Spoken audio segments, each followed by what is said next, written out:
मुख्यमंत्री एकनाथ शिंदे यांच्या अध्यक्षतेखाली आज राज्य मंत्रिमंडळाची बैठक मंत्रालयात पार पडली। या बैठकीला उपमुख्यमंत्री देवेंद्र फडणवीसही उपस्थित होते। नागरिकांच्या दृष्टीने अनेक महत्त्वाचे निर्णय आजच्या बैठकीत घेण्यात आले। आजच्या बैठकीत धनगर आरक्षणावर महत्त्वाचा निर्णय झाला।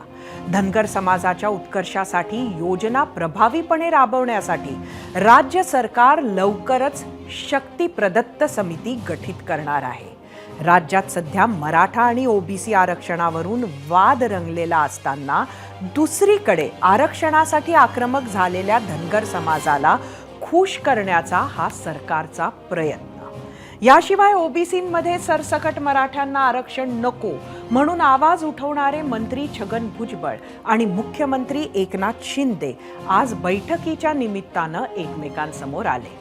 त्यामुळे या बैठकीत काय घडणार याकडेच सर्वांचं लक्ष लागलेलं होतं।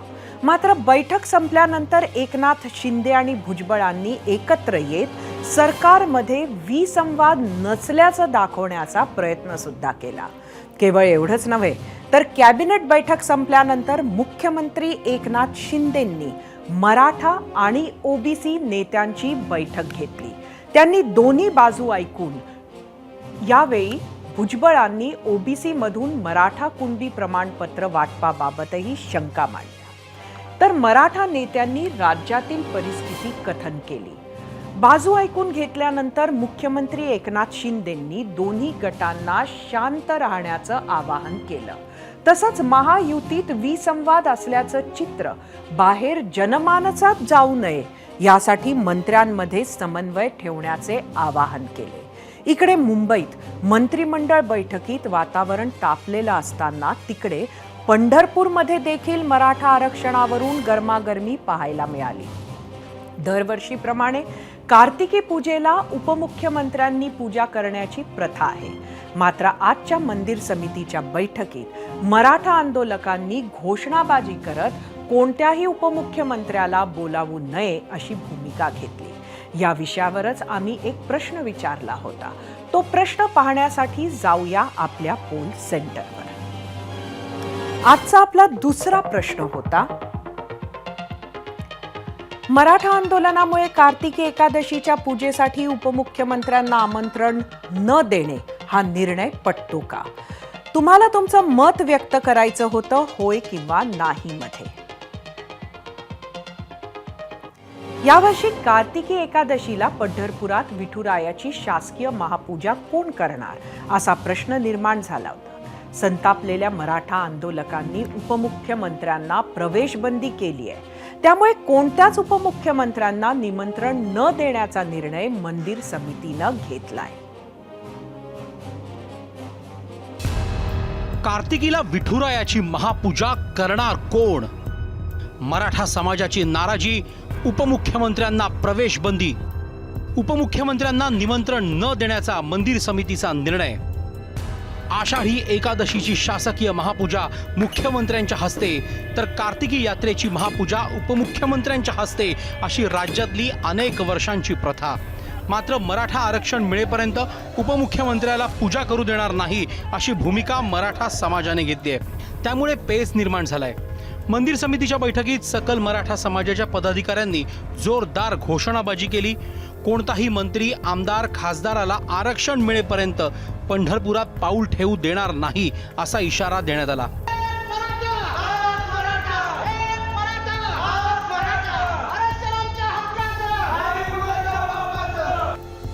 2018 मध्ये तत्कालीन मुख्यमंत्री फडणवीस यांना आषाढी पूजेला बंदी करत येऊ देण्यात आलं नव्हतं। तशीच वेळ पुन्हा येईल असा इशारा देण्यात आला। 2018 ला माहिती ना, ह्याच्यानंतर इतकं वाईट परिस्थिती होईल झालं बघा। ह्याच्यानंतर एवढी वाईट परिस्थिती होईल की बस आम्हाला काही देणं घेणं नाही। तुम्ही आरक्षण देतो म्हणता, आम्हाला आरक्षण दिलं पाहिजे। तोपर्यंत मराठा समाजाला आरक्षण मिळत नाही तोपर्यंत कसल्याही परिस्थितीमध्ये ही पूजा होणार नाही। ह्यापूर्वीही मुख्यमंत्र्याला सकल मराठा समाजाने अडवलेलं आहे आणि ती पूजा होऊ दिलेली नाही। त्याच पद्धतीनं आम्ही ही पूजा होऊ नये म्हणून आम्ही सातत्यानं त्यांना लेखी पत्रव्यवहार करत आहोत।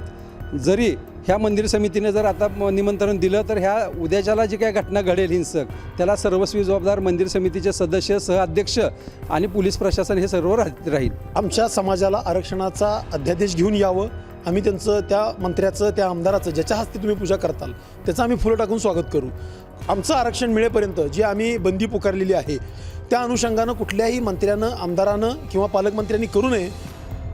मराठा समाजाच्या या भूमिकेनंतर आता मंदिर समितीने सावध पवित्रा घेत कोणालाच पूजेचं निमंत्रण देणार नाही, सरकारनं काय तो निर्णय घ्यावा अशी भूमिका घेतली.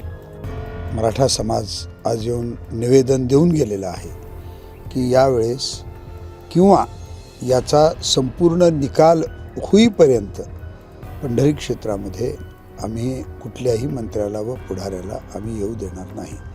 आम्ही ही गोष्ट महाराष्ट्र शासनाच्या कानावर आणि विधी व न्याय विभागाच्या कानावर आजचा त्यांचा जो निरोप आहे आम्ही तो निश्चितपणे घालू.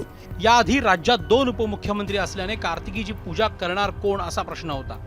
याआधी अजित पवारांनी 2021 मध्ये कार्तिकीची महापूजा महाआघाडीचे उपमुख्यमंत्री म्हणून केली होती. 2022 मध्ये देवेंद्र फडणवीस यांनी महायुतीचे उपमुख्यमंत्री म्हणून पूजा केली. राज्याला उपमुख्यमंत्री नसताना मंत्रिमंडळातील ज्येष्ठ मंत्र्यांच्या हस्ते आजवर कार्तिकीची पूजा होत आहे. 2014 ते 2019 दरम्यान फडणवीसांच्या मुख्यमंत्रीपदाच्या कार्यकाळात एकनाथ खडसे, चंद्रकांत पाटील यांनी शासकीय महापूजा केल्या होत्या. मात्र यावर्षी राज्याला 2 उपमुख्यमंत्री असताना कार्तिकीला एकालाही निमंत्रण न येण्याची नामुष्की आली. महापूजेसाठी उपमुख्यमंत्री आले तर त्याचा फटका गोरगरीब वारकऱ्यांना बसू शकतो. त्यामुळे मराठा समाज आपल्या भूमिकेवर ठाम असताना कार्तिकी यात्रा शांततेत पार पाडण्याचं आव्हान सरकारसमोर आहे. आता विठुरायच सरकारला काय मार्ग दाखवतो याची उत्सुकता आहे. सुनील दिवाण, ABP माझा, पंढरपूर.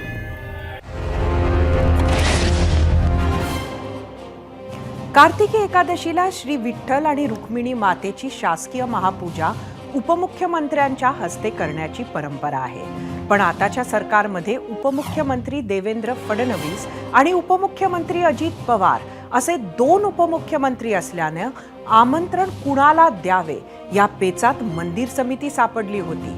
त्यासाठी शासनाच्या विधी व न्याय विभागाचा सल्ला देखील मागवण्यात आला होता. मात्र मराठ्यांच्या संतापापुढं झुकलेल्या मंदिर समिती पुढील आता शासकीय पूजेचा पेच सुटल्याची चर्चा आहे.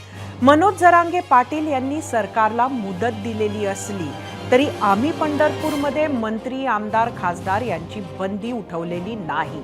आधी आरक्षण देऊन तुम्ही पूजेला आल्यास आम्ही फुले टाकून स्वागत करू, मात्र बळाचा वापर करून आल्यास आम्ही येऊ देणार नाही आणि होणाऱ्या परिणामाला सरकार जबाबदार असेल असा इशारा मराठा आंदोलकांनी दिलाय. यावरच आम्ही विचारलेल्या प्रश्नावर तुम्ही काय प्रतिक्रिया दिल्या आहेत त्या पाहण्यासाठी जाऊया आपल्या मीडिया सेंटरवर.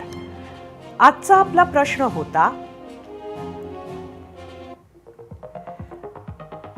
मराठा आंदोलनामुळे कार्तिकी एकादशीच्या पूजेसाठी उपमुख्यमंत्र्यांना आमंत्रण न देणे हा निर्णय पटतो का?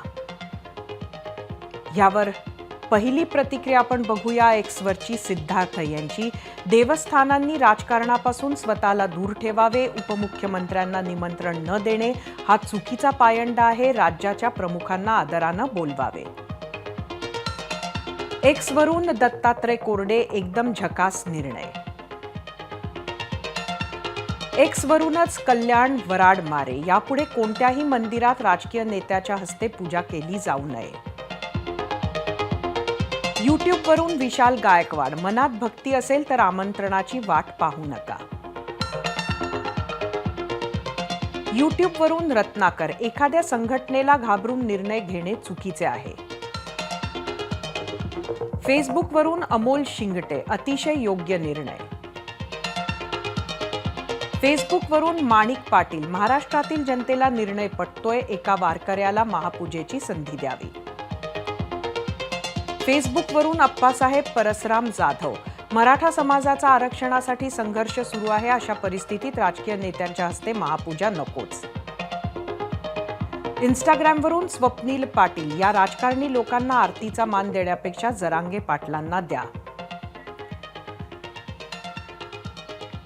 आम्ही विचारलेल्या प्रश्नावर महाराष्ट्रानं काय कौल दिलाय तो पाहण्यासाठी आपण जाऊया, मात्र त्याआधी एक अपडेट देते. मराठा आरक्षण कधी मिळेल हे सांगायला मी पंचांग घेऊन बसलो नाही, असं वक्तव्य मंत्री तानाजी सावंतांनी केलंय. तानाजी सावंतांच्या या वक्तव्यावर जरांगे पाटलांनी पलटवार केलाय. तानाजी सावंतांना पैशाची मस्ती असल्याची टीका जरांगेंनी केली आहे. मराठा आरक्षणाचं वादळ अचानक का उठलं असा सवाल तानाजी सावंतांनी विचारला. त्यालाही जरांगेंनी प्रत्युत्तर दिलंय. तानाजी सावंतांना कुठलं वादळ दिसलं असा प्रतिसवाल जरांगेंनी केलाय. त्यामुळे आधीच भुजबळ विरुद्ध जरांगे असा सामना सुरू असताना आता तानाजी सावंत विरुद्ध जरांगे असाही सामना सुरू झालाय. तूर्तास मात्र वेळ झालीये पोल रिझल्ट पाहण्याची आणि त्यासाठी आपण जाऊया आपल्या पोल सेंटरला. परत एकदा मी तुम्हाला आम्ही विचारलेला आजचा दुसरा प्रश्न काय ते सांगते.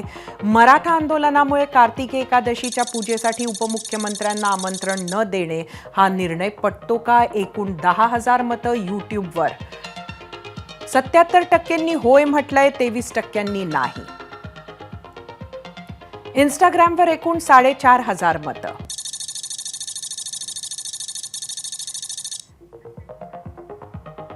स 78% लोकांनी होय म्हटलंय, 22% नाही. फेसबुकवर 2,000 मतं. एकूण 70% लोकांनी होय म्हटलंय, 31% नाही. एक्सवर बघूया.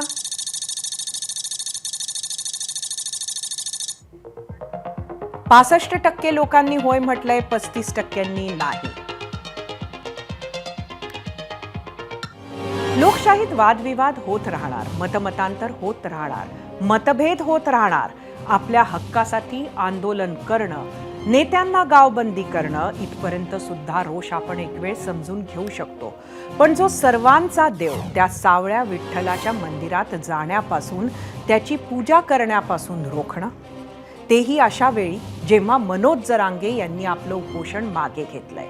फक्त साखळी उपोषणच चालू राहील अशी घोषणा केली आहे. त्यातच आज त्यांनी राज्य सरकार आरक्षणाची प्रक्रिया जलद गतीनं करतंय याबाबत समाधान व्यक्त केलंय. असं असताना ज्या देवळाची दारं उघडी करण्यासाठी कैक पिढ्यांनी संघर्ष केला, ज्या संघर्षाला एक वेगळा इतिहास आहे, इतिहासात वेगळं स्थान आहे, अशा संघर्षानंतर आणि जरांगे पाटलांच्या भूमिकेला छेद देत आपण देऊळबंदी, दर्शनबंदी करणं योग्य आहे का, हा प्रश्न आपण स्वतःला विचारून पाहायला हवा. धर्मात राजकारण आणि राजकारणात धर्म नकोच, किंवा जितका कमी तितका चांगला.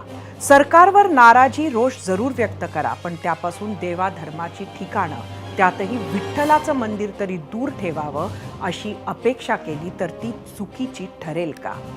सत्य असत्याशी मन केलं ग्वाही, मानियेले नाही बहुमता. तुका म्हणे होय मनाशी संवाद, आपुलाची वाद आपणाशी. एबीपी माझा, उघडा डोळे बघा नीट.